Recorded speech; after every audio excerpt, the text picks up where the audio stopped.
rolling out free childcare, Best Start family hubs, free breakfast clubs and expanding free school meals. And our child poverty strategy will deliver the largest reduction in child poverty in a single parliament. This is the difference a Labour government is making. David Williams. Thank you, Mr Speaker. In Stoke-on-Trent and Kidsgrove, literacy levels of our children and young people fall behind the England average, and that can severely impact a young person's future earnings.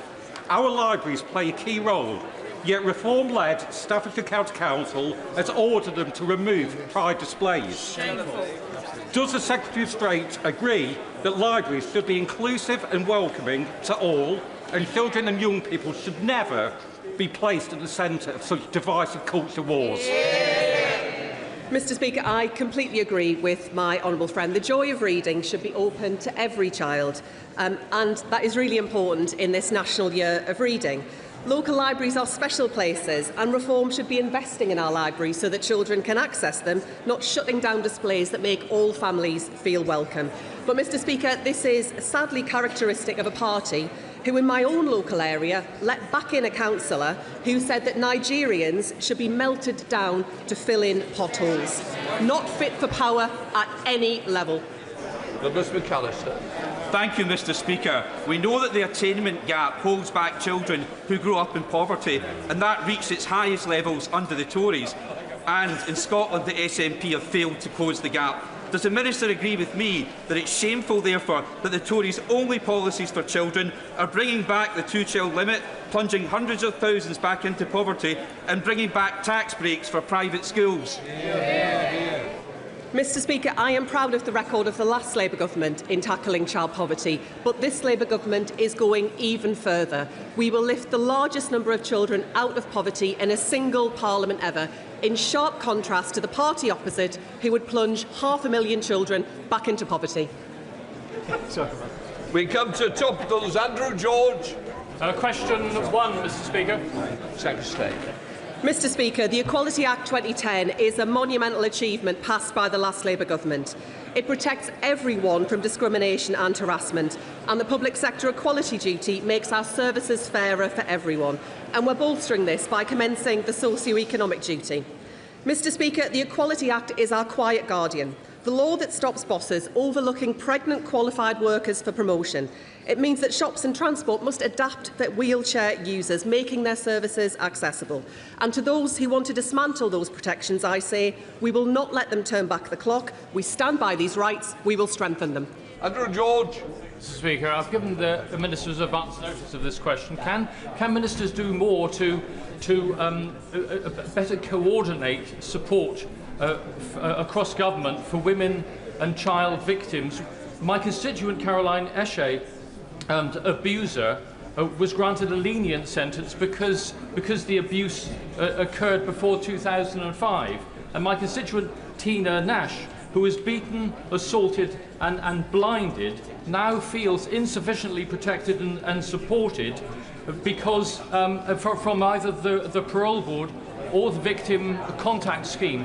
Can government ministers please do more to support them? I'm grateful to the honourable gentleman who raises two incredibly powerful and distressing cases. I want to share with him my sympathy for those affected, for all that they have been through, for the harm that they suffered. And I'd be more than happy to discuss it further with him or to make sure a minister meets with him to hear his constituents' views. Jane Kirkham. Thank you, Mr Speaker. The EHRC guidelines were to provide clarity. However, washing facilities adaptations will be difficult and costly for businesses, and providers like guides risk potentially being sued for being inclusive. Small, vulnerable minorities do need our protection. How will the Secretary of State monitor the impact of the guidance on trans and disabled people to ensure they're not left without services and they're not scared to go out? I thank my honourable friend for this important question, and I would just say to her the code is clear that nobody should be left without the services that they need, and the EHRC is clear that they will be monitoring the impact of the code. Secretary of State Claire Coutinho. Thank you, Mr Speaker. The government's Islamophobia definition is already being weaponised to shut down free speech, just as I warned it would. South Wales police tried to use it to effectively criminalise people for criticising Islam, something that ministers promised us time and again would not happen.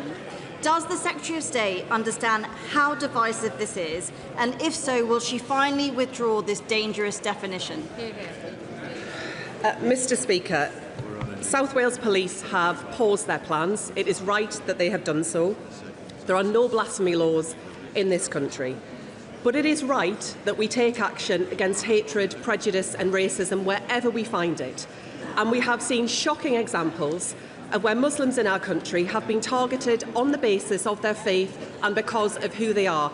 And we need look no further than the Shadow Justice Secretary, who engaged in appalling racism towards Muslims in our country and rather shamefully was not sacked by the Leader of the Opposition for those comments. Continue. Mr. Speaker, asking officers to record examples of illegitimate criticism of Islam is nothing short of an assault on free speech. So let me try another issue. Last night, Labour MPs voted to give children as young as 11 powerful puberty-blocking drugs that could leave them infertile for the rest of their lives. She is the Cabinet Minister for Children. She knows that children in the care system are overrepresented in this group. This cannot sit right with her. So will she do the right thing and tell the Health Secretary to stop the puberty-blocking trial?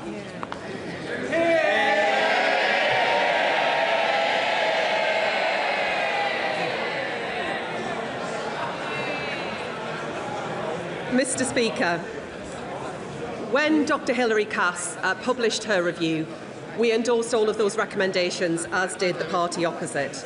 And an important part of what Dr Cass set out was that it is essential that healthcare is available to children and young people who are experiencing gender dysphoria or incongruence, but that it must be safe, evidence-based and clinically appropriate.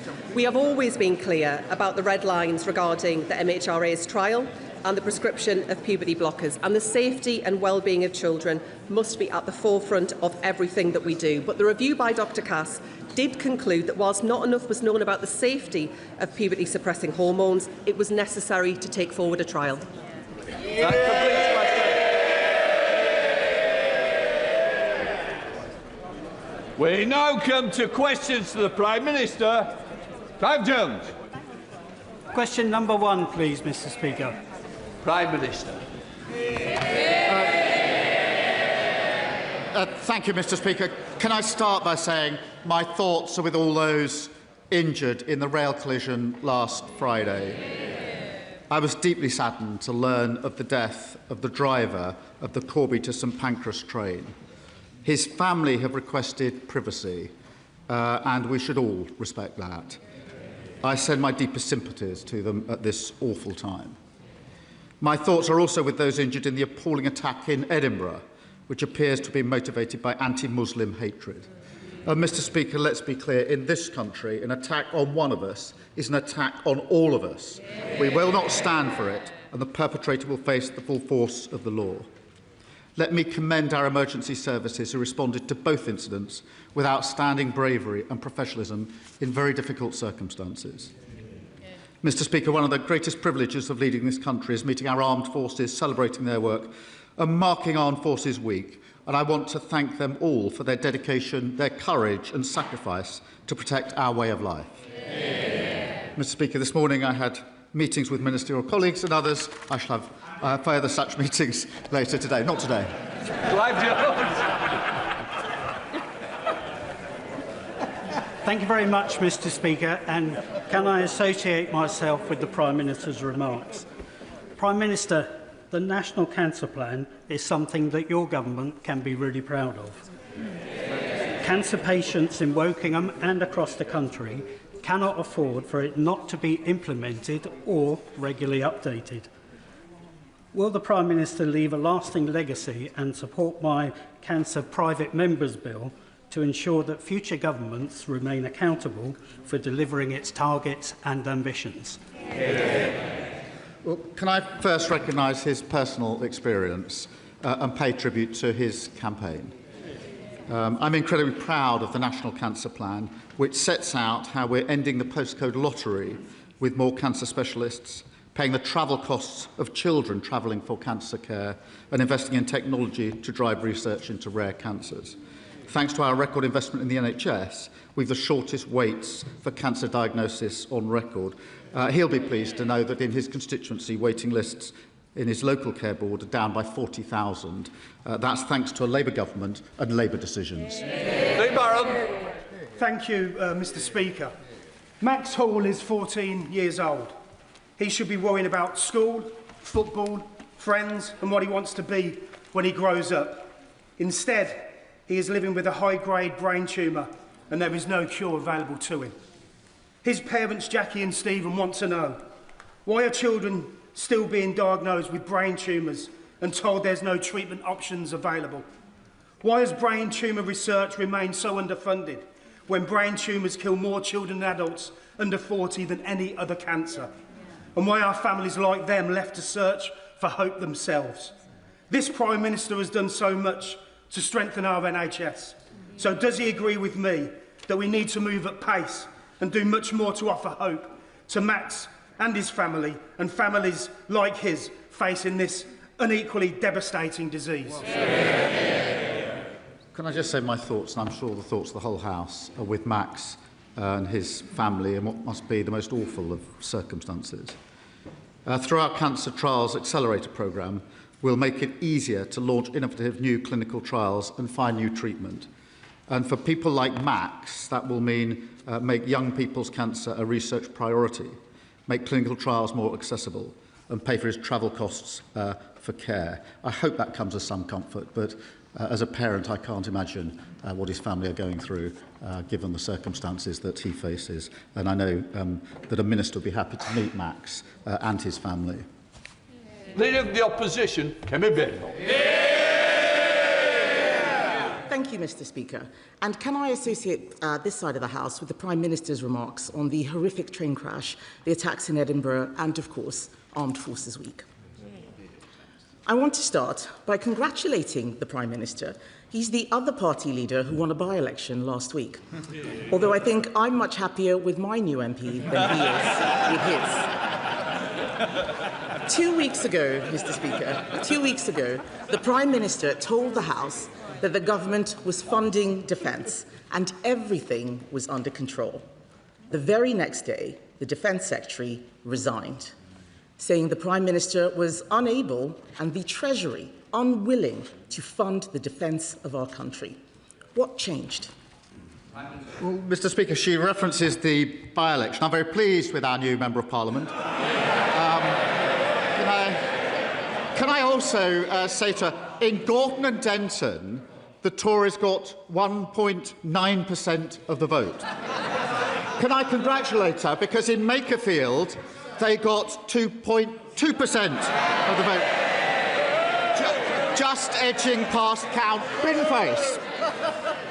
She says they're winning everywhere. At that rate, it'll take them 500 years to get back into power. Mr. Speaker, meanwhile, back on these benches, we've delivered the biggest sustained boost to defence spending since the 1980s. That's £270 billion over this Parliament. That, Mr. Speaker, is a record. The Defence Investment Plan will take that even higher. That's about facing the future. We'll finalise the plan with the Defence Secretary and we'll have it published before the NATO summit. Mr. Speaker, I think the Prime Minister forgot to mention that in Aberdeen South we got 50%.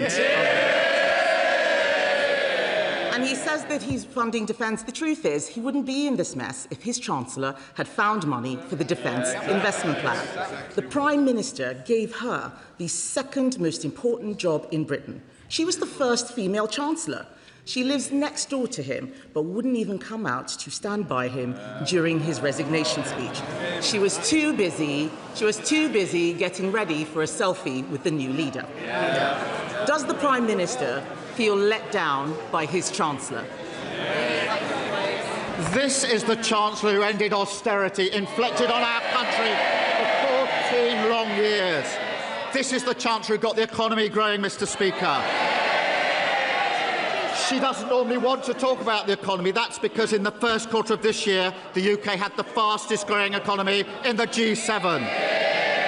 Our growth was upgraded by the IMF and the OECD.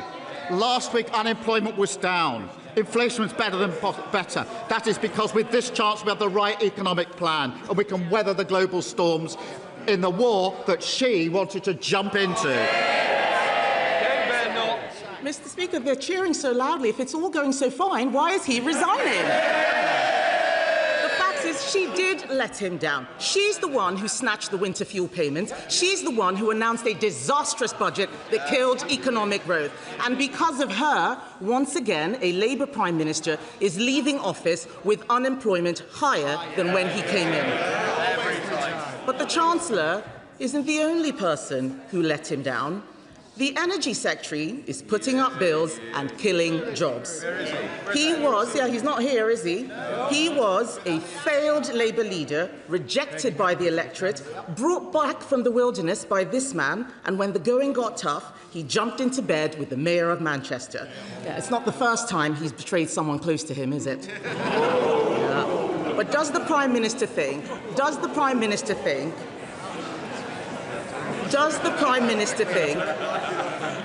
that this treachery should be rewarded by being appointed Chancellor? Mr. Speaker, the Chancellor and I picked up our party 6 years ago from the worst defeat since 1935. We turned it around and we made it face the country. And we won a landslide general election, giving them the biggest drubbing in their history. To this Chancellor, we've delivered the fastest fall in NHS waiting list for 17 years. With the money for new rights for renters and working people, and we're lifting 500,000 children out of poverty. Mr. Speaker, the test for every Prime Minister is handing over the country in better shape than you found it. I know I can do that, which is more than can be said for her predecessor, her predecessor's predecessor, and her predecessor's predecessor's predecessor. Mr. Speaker, once again I have to ask, if it's all so fantastic, why is he resigning? And I think it is very generous of the Prime Minister to stick by his ministers, because they didn't stick by him. He can say what he likes, but the people of Aberdeen gave their verdict. They gave their verdict on his Energy Secretary by voting Conservative. But to be fair, Mr. Speaker, to be fair, they're not all traitors and deserters. Some of his cabinet have been loyal and incompetent. Hands up if you think the Education Secretary is doing a good job. Even she doesn't think she's doing a good job, Mr. Speaker. Even she doesn't think she's doing a good job. Someone did. Just for those who raised their hands, the two people who raised their hands, yesterday a poll found that 0% of teachers think the Education Secretary is doing a good job. 0%. She taxed private schools to pay for more teachers,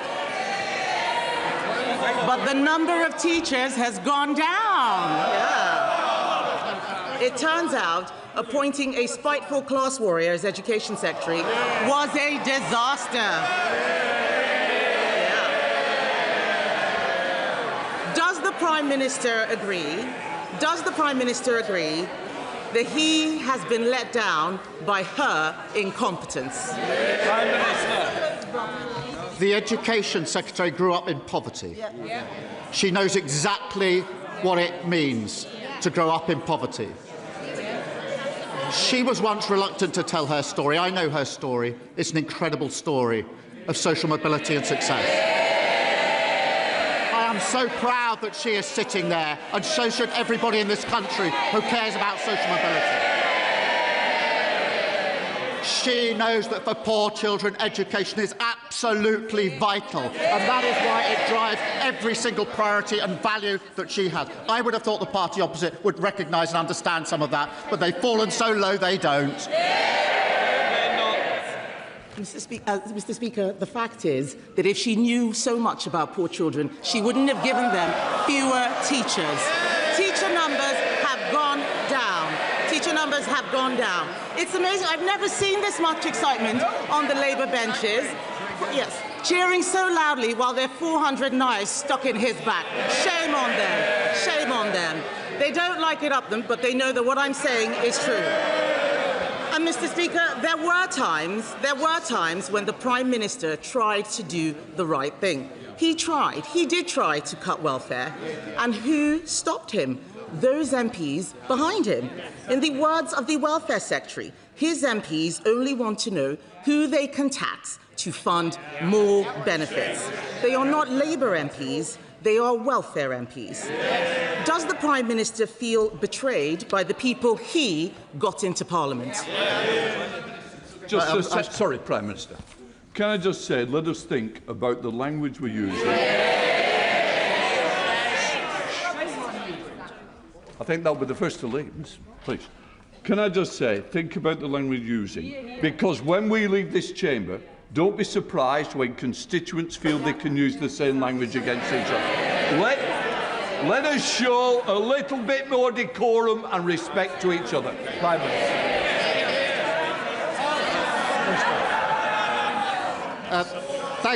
Thank you, Mr. Speaker. I was trying to do all of this with as much good grace as I could, but I shall certainly miss these exchanges. I'm very proud of every one of our MPs who, with a landslide Labour victory, coming from all different backgrounds, from all different places across the country. We inflicted the biggest loss on the Tory party opposite in the history of their party.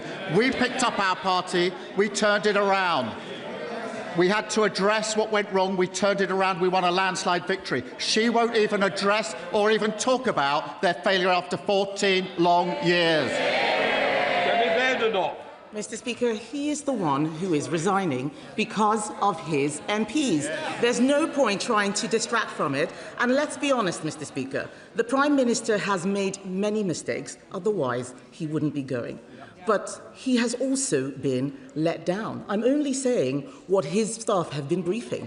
He has been let down by an energy secretary who is killing industry, let down by a chancellor who is killing jobs, let down by backbenchers who don't understand that government is about tough choices.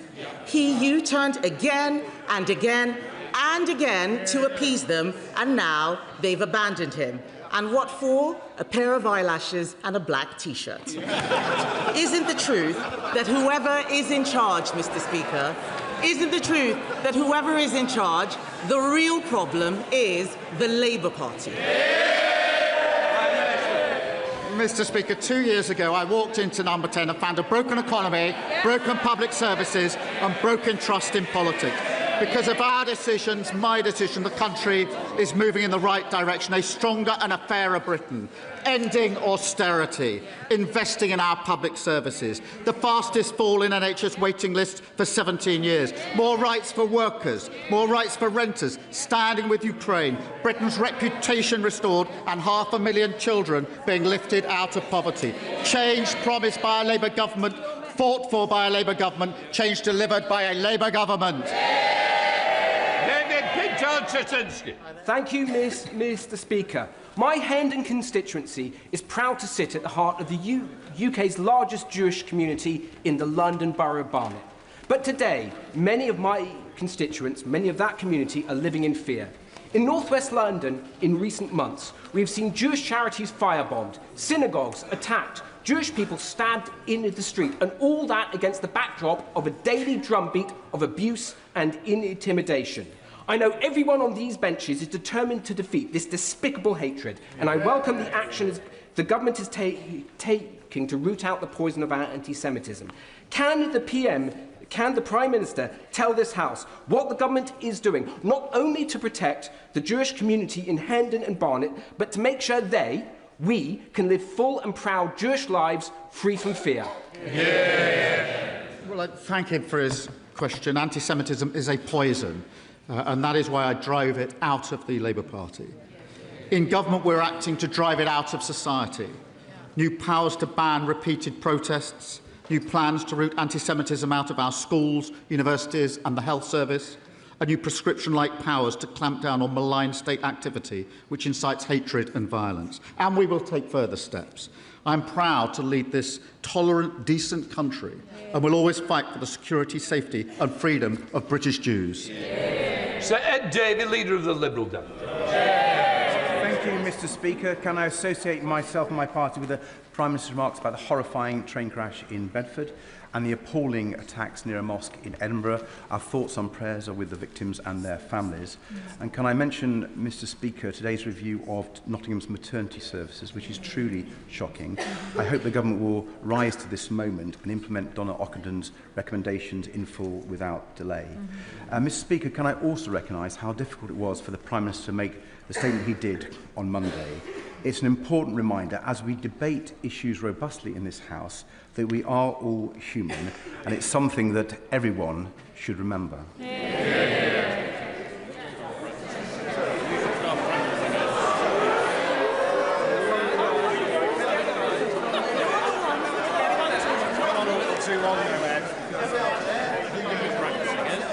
Mr. Speaker, as we all know how hard it is when relationships break down with close friends and allies, when even our next-door neighbour barely speaks to us some of the time, has the Prime Minister's experiences opened his eyes to the need to rebuild Britain's relationship with our European friends and allies?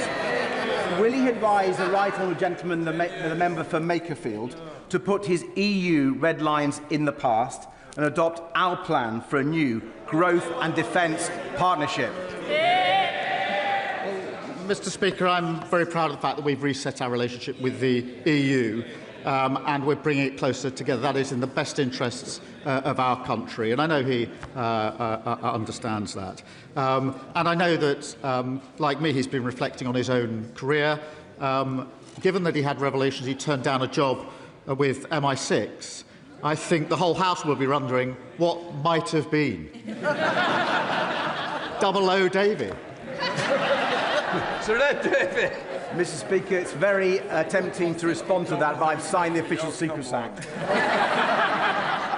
But I have to say on Europe, when history looks back at the Prime Minister's time in office, I fear that clinging to those old red lines will be judged a mistake. But, Mr. Speaker, moving on, as we swelter through this dangerous heat wave, we see the damage caused by extreme weather and climate change. Schools closed, travel chaos, lives at risk, massive costs to our economy and society. And with our Met Office already warning that future summers will regularly break 40 degrees at even greater human and financial cost, is he alarmed that some parties in this House still follow Donald Trump with policies to send temperatures soaring even higher?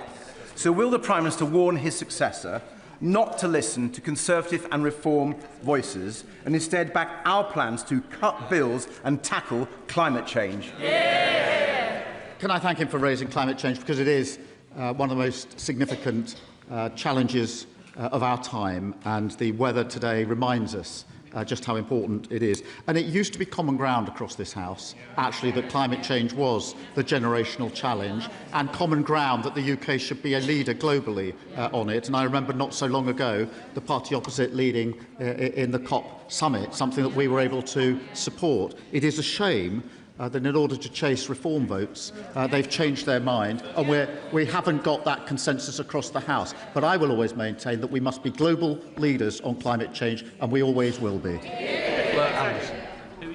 Thank you, Mr. Speaker. This morning, a mature street tree fell on my house. No one was hurt, but it is another reminder of the results of this extreme heat that we're facing. Today is the hottest June day ever on record. Extreme heat and flooding are becoming more normal, and the government need to stay ahead of this, in our homes, in our workplaces and in our farming. As Chair of the Environment APPG, I'm conducting an inquiry into government preparedness. Can the Prime Minister tell the country what actions he is taking to step up our resilience? Well, thank you for a question, and it's clear that severe heat waves are evidence that climate change is impacting our country. And we've been working, Mr. Speaker, to coordinate the response, and I urge people to follow the guidance from the Health Security Agency.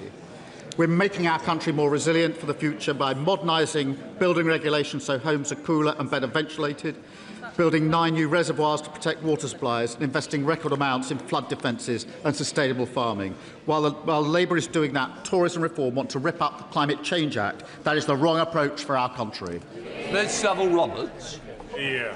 Diolch yn fawr iawn, Lefarydd. The end of the Prime Minister's premiership comes close on the heels of the end of Labour's 100-year dominance in Wales. People simply didn't feel that his party stood up for them, and it's irrefutable that this too is part of the Prime Minister's legacy. There is a tradition, I believe, of leaving notes on desks for successors. So, will he leave a useful note to the incoming Prime Minister that respect and understanding go a very long way, and that democratic choices, including those of devolution, can't be dismissed. I shall leave a note saying what we delivered for Wales in these 2 years was the largest ever devolution settlement, the UK's first small nuclear reactor in Anglesey, investing £14 billion in Welsh rail, a pay rise for 170,000 workers across Wales, and I'll end the note by saying we're lifting 70,000 Welsh children out of poverty. Keir Starmer. On the bar. Mr. Speaker, my constituent, Jake McGregor Howe, a 16-year-old with everything to live for, has been diagnosed with Friedreich's ataxia, a rare neurodegenerative condition which is cruel and swift-acting. The average life expectancy of people diagnosed is just 37. Despite the NHS's founding principle being that care should be based on clinical need, not ability to pay, Jake's father is crowdfunding to pay for treatment in Germany with a new drug omavaloxolone, which has received clinical approval here but is not available through the NHS. Assessment by NICE has stalled. The condition is not classed as an ultra-rare disease, yet is rare enough that any drug to treat it will struggle to meet NICE cost-effective criteria. So the family constantly have to raise enough money to pay for each round of treatment. And shockingly, Jake has recently undertaken a PIP assessment and been turned down for much-needed support. Families should never have to crowdfund for treatment abroad for a life-threatening disease. So will the Prime Minister arrange for me and other colleagues who have constituents with this cruel condition to meet the Health Secretary and discuss a way forward? Minister. Can I start by sending my best wishes to Jake and his family? The changes we've made to the way NICE evaluates medicines is already increasing access to innovative new medicines. I will make sure that she gets the chance to meet the Health Minister to discuss Jake's case and the related issues. Sir Desmond Swin. Mr. Speaker, I hope there's still time in which the Prime Minister will be able to enlighten his party as to the moral of the cautionary tale of Jim, who ran away from his nurse and was eaten by a lion. Well, can I thank the right honourable gentleman? He's always most generous. And, Mr. Speaker, I'll never forget that just a few years ago I went on holiday in his constituency with my family, and I was in the kitchen of the place we were renting when somebody leant through the open door, and it was the right honourable gentleman with a bottle of champagne saying, "Welcome to the New Forest," and then he took time to speak to my family, including my wife's elderly father, and to my children. I thank him for his generosity in that. Paula Hamilton.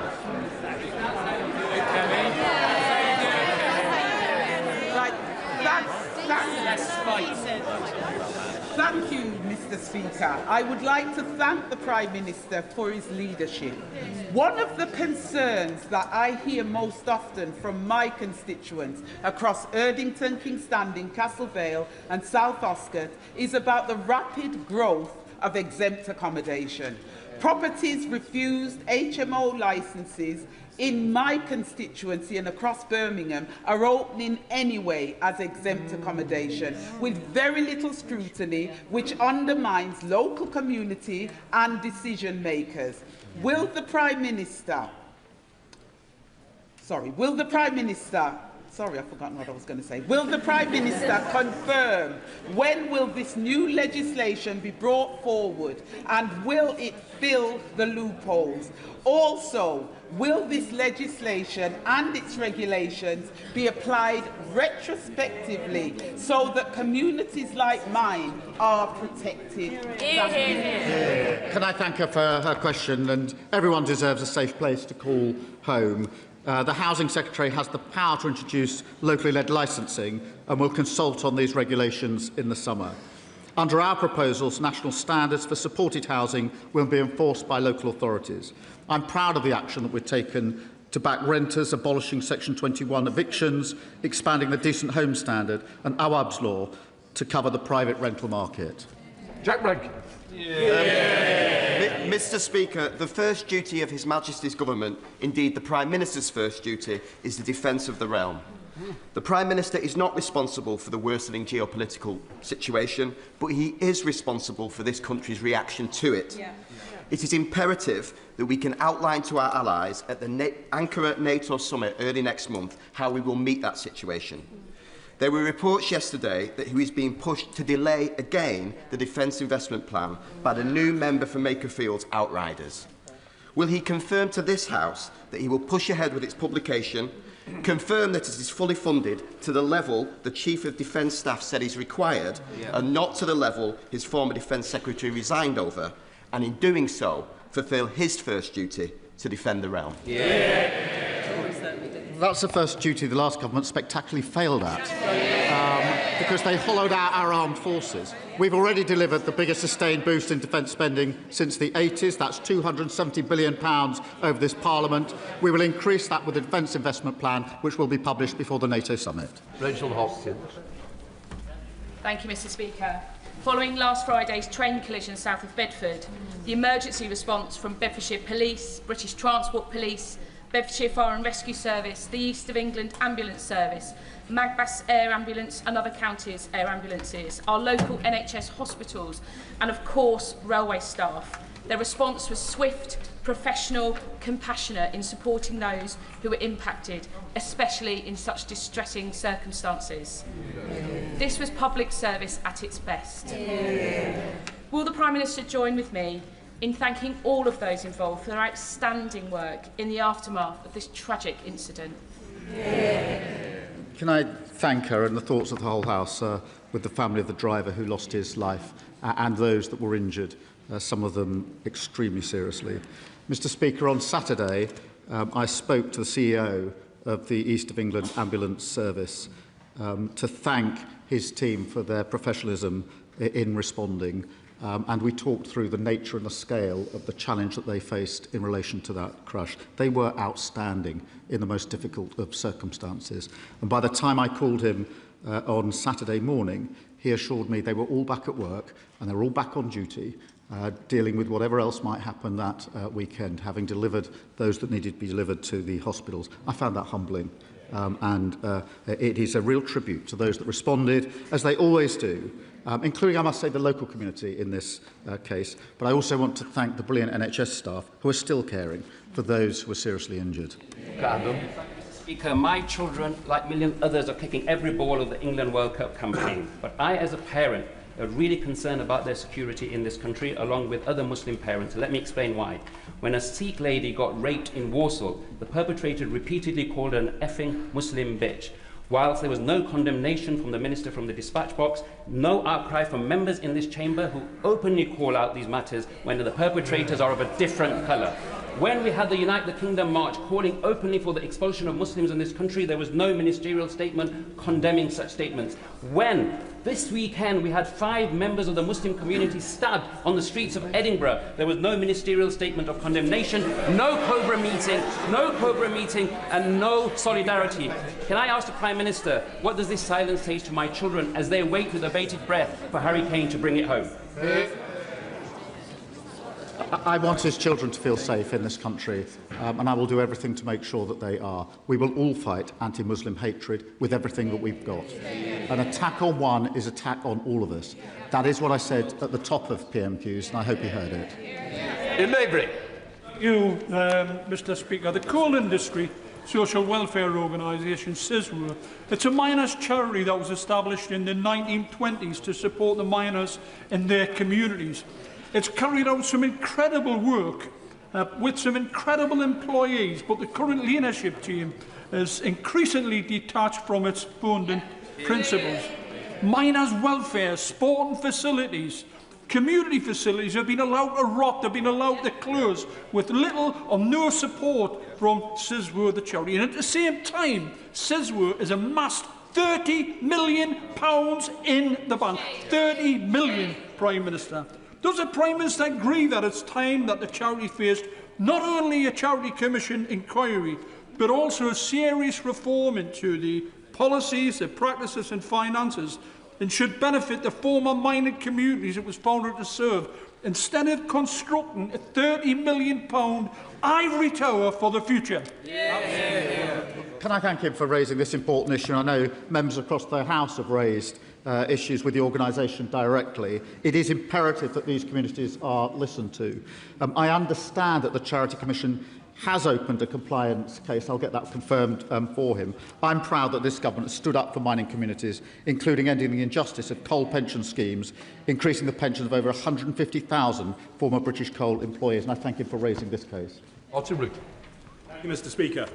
US big tech has exploited us for far too long.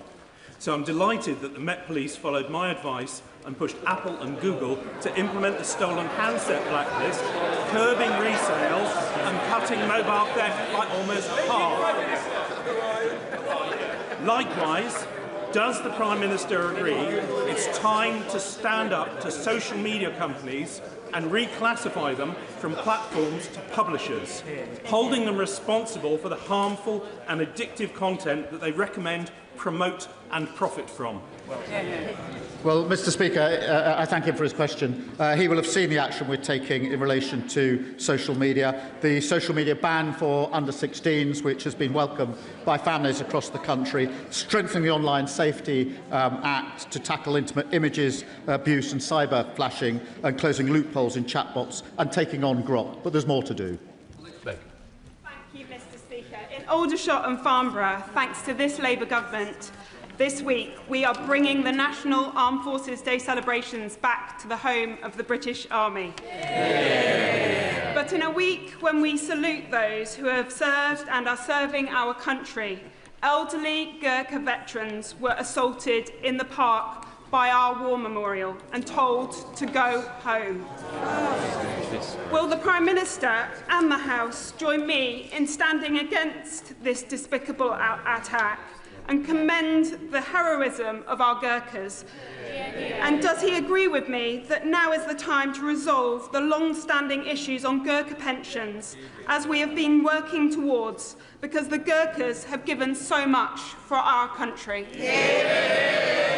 Can I thank her for her question? She's a great champion for our armed forces, and the fact that the national celebrations are returning to Aldershot this week are a testament to her campaigning. The racist attack she describes is utterly disgraceful, and I condemn it, and I hope the whole House will condemn it. We stand with our Gurkhas, who have made an incredible contribution to our armed forces and continue to do so. Mr. Speaker, on Gurkha pensions, ministers have met her, veterans and the government of Nepal for constructive discussions. These will continue, and I pay tribute to her for her dedicated work on this. Thank you, Mr. Speaker. Can I start by wishing Scotland well tonight in their match against Brazil?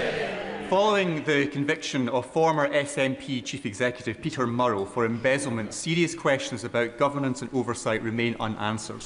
The Scottish Government is refusing to establish an inquiry despite clear public concern. The law does provide for UK inquiries into devolved matters where there is a wider public interest.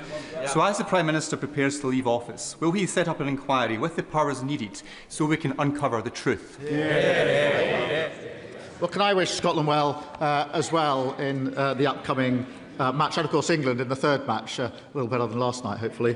But, Mr. Speaker, on this question, it is really a serious set of questions that need to be answered by the SNP and the government, and they simply refuse to do so. They call for transparency and accountable for everybody else when they have giant questions of their own to answer. Nothing to see here, don't want to know, don't want to have an inquiry. Totally the wrong approach. Speaker, this government's commitment under the leadership and influence of the Prime Minister to tackle violence against women and girls is a commitment that is really shared by many of my constituents. On Saturday, I was out in Llangollen for a Welsh Women's Aid fundraiser organised by community champion Moira Gleed. Llangollen's most Wuthering Heights Day ever saw me join 230 plus Cathys, learn a dance routine, all dressed in red, and perform in a streamed performance that went across the world. We've even had some fans from Japan get in contact.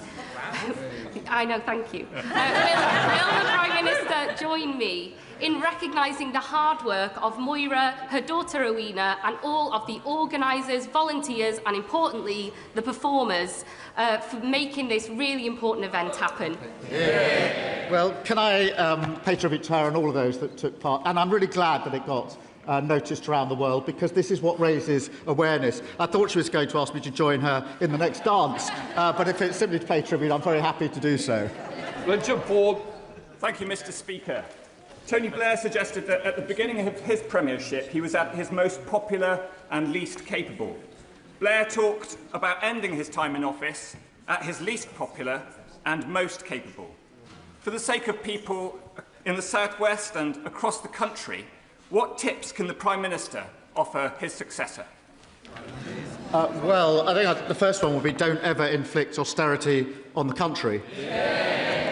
And since he's a Lib Dem, I'd probably add, don't wear a wetsuit. Thank you. Mr. Speaker, you will be aware that on Monday it was Windrush Day, founded by Patrick Vernon, to celebrate the contribution of migrants to our community. Could I ask the Prime Minister to outline exactly what this government is doing to recognise and serve the Windrush generation who did so much to play a vital role in our country's history? Well, can I join her in marking Windrush Day and thank her for raising this, because this is the opportunity to thank a community that made an extraordinary contribution to our country and remember the injustice that they faced. I'm proud that we've overhauled the compensation scheme to deliver faster access to compensation and justice, providing £1.5 million to organisations supporting claimants, and appointed the first ever Windrush Commissioner to rebuild trust and deliver justice. I'm incredibly proud to lead a country that's built on dignity and respect, and where everyone is seen and everyone is valued. Wendy Moore. Thank you, Mr. Speaker. From slashing winter fuel payments to surrendering the Chagos Islands, this Prime Minister has got every major decision wrong. It's no wonder even his own MPs are now looking elsewhere for the answers. So as this may be one of, if not his, final appearances at the dispatch box, will he make one final U-turn? Will he scrap Labour's disastrous grey belt policy and help protect the precious green belt spaces and green areas across Aldridge Brownhills? And if not, his legacy will be one that he was the Prime Minister who destroyed so many of our local communities. I do like the Right Honourable Lady, and when she talks about destroying and legacies, I remember she was the Chief Whip, I think, to Liz Truss. I'm very proud that we are building the houses that we need so that everyone has a base camp for their opportunity and their aspiration, something the last government failed on and we're succeeding on. Final question, Alistair Strathern. Mr. Speaker, Gareth Southgate's documentary last month spotlighted some of the heartbreaking ways we're failing too many young men growing up in Britain today. But it was heartening to see the inspiring work Hitchin youth worker Dan Gaze was able to carry out with young men in my community who found themselves in hard times. Both Dan and the boys at Hitchin Lads Boys School who were interviewed as part of the documentary I thought were an absolute credit to my town. But how can we make sure we're encouraging more men into teaching and youth work roles so that every young man growing up in Britain today can benefit from these positive role models across their community? Can I join him in paying tribute to the inspiring community members like Dan, who truly represent the best of Britain? Having an inspiring role model is vital for young men, and that's why we're investing £500 million in our National Youth Strategy, which includes launching 50 new young future hubs, creating more mentoring and youth worker opportunities. Let the front benches change over.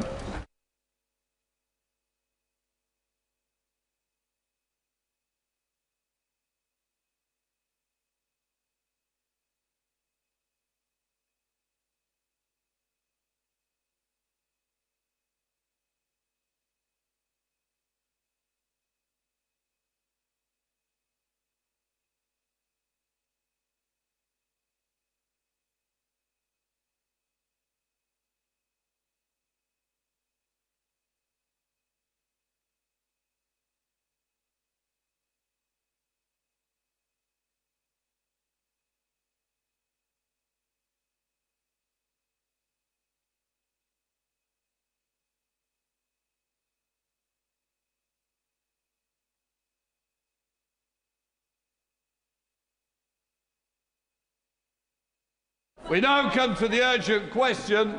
Nigel Huddleston. Thank you, Mr. Speaker. To ask the Secretary of State for Culture, Media and Sport if she will make a statement on the publication of the Media Green Paper. Thank you, Mr. Speaker. Can I thank the honourable gentleman for bringing this to the House and giving us the opportunity to discuss this important advancement. Yesterday, the government published a green paper, Watch This Space, to set a new strategic direction for media policy in the UK. The way we consume broadcast media is changing, and television is undergoing a profound transformation, having moved away from a system of traditional channels to a far more fragmented system where people access TV on demand and on video sharing platforms. Young people in particular are far more likely to access media on their phones and tablets, through streaming services and platforms, and we believe as a government that we are not equipping that generation adequately with access to high quality media. There are three key areas where we intend to act. The first is around digital prominence, where we're exploring legislative options to require social media platforms and connected TV interfaces to make public service media content, particularly trusted news, highly visible and easy to discover. This is not about promoting government narratives or only the BBC, but it is about ensuring the brilliant journalism from many of our news publishers, both local and national and broadcasters, can get in front of the public. For that reason, we're also opening the conversation